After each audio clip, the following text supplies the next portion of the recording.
Dear grandchildren, this video is a gift from the Chambers family to me, and I am gifting it to you. I think you know that I love to garden, but have you ever wondered why? When I was young, like you, in the 1960s, I did not grow anything, except maybe for a school project. However, I was always around adults, like my parents and aunts and uncles, who were tending their tomato plants, zucchini, flowers, berry shrubs, and fruit trees in their yards. How did they become gardeners? The answer? They grew up around adults who were tending their tomato plants, zucchini, flowers, berry shrubs, and fruit trees.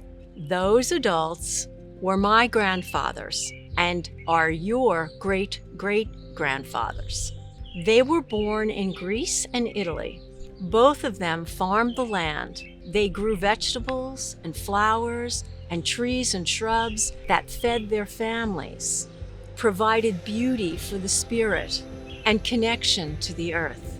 Granddad George, the Greek, farmed in Bristol, Pennsylvania with his brothers, Louis and Nick. And here's a photo of them in the book that my sister wrote about the Martin and Caravasanis family.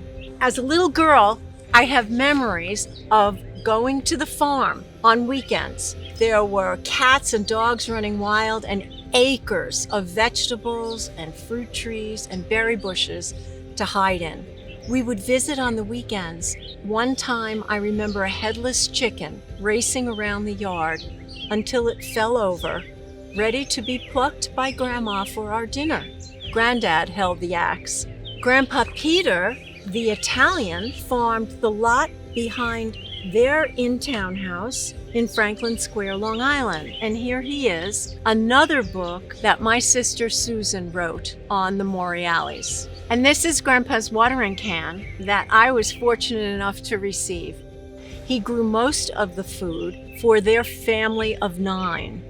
In those days, children were seen and not heard. I used to stand at the gate to the big garden and just look through into that vast green yard. One day, I got up the nerve to ask Grandpa if I could go through the gate into the garden. He took me by the hand, and in we went. I thrilled to see corn ready to pick and pumpkins sprawled all over. My first tries at gardening were in New Hampshire, with a 5-month-old on my back and a 17-month-old on a blanket. I planted seeds. Suddenly, they grew into vegetables and fruit. It was magic. It was amazing. And then I learned to cook with all this garden bounty. Deliciousness, all by trial and error.